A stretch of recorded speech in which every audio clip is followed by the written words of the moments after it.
Возможно ли, становясь взрослым, сохранить в душе детство?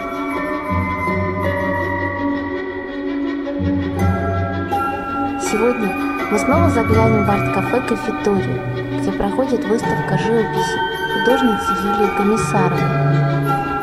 Она следовала велению своего сердца, потому так и сложилась ее судьба. Но запоминающиеся сказки, которые поймет и почувствует не только малыш, но и тот взрослый, что не предал в себе ребенка.